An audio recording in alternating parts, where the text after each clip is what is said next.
जय हिंद दोस्तों, मैं हूं आशीष और आप सबको इंडिया माई जान पर स्वागत है। दोस्तों, आज मीडिया रिपोर्ट आया है कि चाइना ने लद्दाख में विवाद को कम करने के लिए डोकलाम टाइप पुल बैक का ऑफर दिया है। मतलब इंडिया पहले अपने सेना को वापस पीछे लेगा, लेकिन मीडिया में ये क्लेम कर सकता है चाइना पहले पीछे गया है, इंडियन आर्मी से डर गया है वगैरह वगैरह। मतलब इंडिया अपने फायदे और देश की जनता को मीडिया के जरिए चीन के खिलाफ कुछ भी बोल सकता है। चीन बुरा नहीं मानेगा, लेकिन ग्राउंड में इंडिया ही पहले पीछे जाएगा।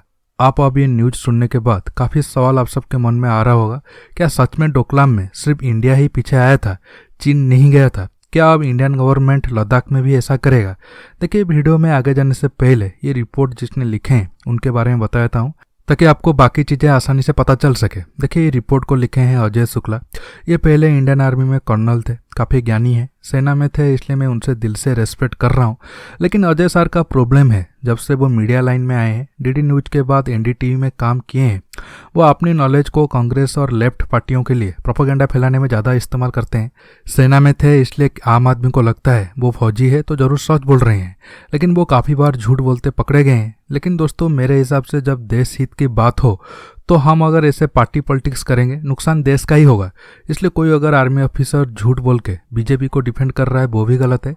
सेम रूल कांग्रेस पर भी लागू होता है। इसलिए मैं इस मुद्दे पर आप सबके सामने सही फैक्ट बिना मिलावट के रखने वाला हूँ। पहले जानते हैं चाइना ने Doklam type pull back Ladakh में कैसा जाता है। देखिए, अजय सर के मुताबिक लगभग 7 राउंड की बातचीत खत्म हो गया है, लेकिन कोई नतीजा नहीं निकल रहा है।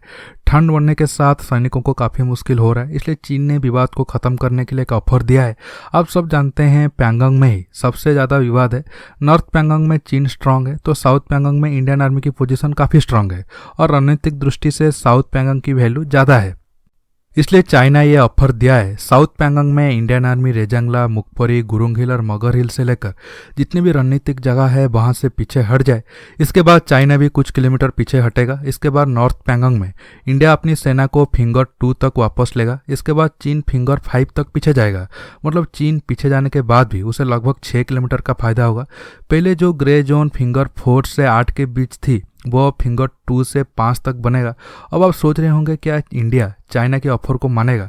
देखिए, इस सवाल का जवाब देने से पहले मैं डोकलाम के ऊपर आना चाहता हूँ। अजय सर के मुताबिक 2017 में इंडिया ने पहले सेना को पीछे किया था। इसके बाद चीन कुछ किलोमीटर पीछे गया, और जब ये मुद्दा मीडिया से गायब हुआ तो फिर चीन अपनी सेना भेजकर वहां इंफ्रास्ट्रक्चर बनाया, लेकिन इंडिया ने तब कुछ विरोध नहीं किया था। दोस्तों, ये थ्योरी बिल्कुल गलत है। क्यों, आपको बताता हूँ। देखिए, डोकलाम सिर्फ भूटान में नहीं है। डोकलाम का लगभग 90% हिस्सा चीन में आता है और बाकी 10% के आसपास भूटान में आता है। तब चीन भूटान के अंदर आके पूरा डोकलाम एरिया को कब्जा करना चाहता था, इसलिए विवाद बढ़ा था। देखिए, जब बाद में चीन जो भी कुछ बनाया है वो अपनी साइड के डोकलाम में बनाया था।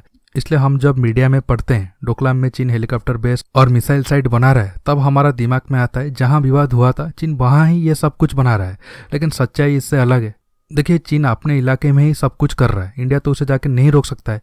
दोस्तों, अब मैं आपको जो बताऊंगा वो ज़्यादा हैरान करेगा आप सबको। आप मैप में जो हिस्सा देख रहे हैं सिक्किम और भूटान के बीच, जो तिब्बत का एरिया अंदर घुसा हुआ है और जहां डोकलाम भी है, चीन जब तिब्बत पर कब्जा किया था उसे पता नहीं था ऐसा एरिया एग्जिस्ट करता है। उसे लगता था सिक्किम और भूटान बिल्कुल लगे हुए हैं, तब इस पर किसी का क्लेम नहीं था, हम आसानी से इसे कब्जे में ले सकते थे। लेकिन हमको तो अहिंसा का कीड़ा काटा था। देखिए, अहिंसा अहिंसा करके इंसान सिर्फ मार ही खा सकता है, इससे ज़्यादा कुछ हासिल नहीं होता है। देखिए, इससे पहले भी लेफ्ट मीडिया काफ़ी झूठ बोल चुका है। 1 महीने पहले आप सबको याद होगा, हिंदू से लेकर जितने भी लेफ्टिस्ट मीडिया है ये क्लेम कर रहे थे चीन अब लद्दाख में मोदी सरकार के टाइम में 1000 स्क्वायर किलोमीटर एरिया पर कब्जा किया है। लेकिन सच्चाई ये थी उसमें से 900 स्क्वायर किलोमीटर एरिया पर चीन 10-15 साल पहले ही कब्जा कर रखा है, लेकिन ये फैक्ट को छुपा रहे थे।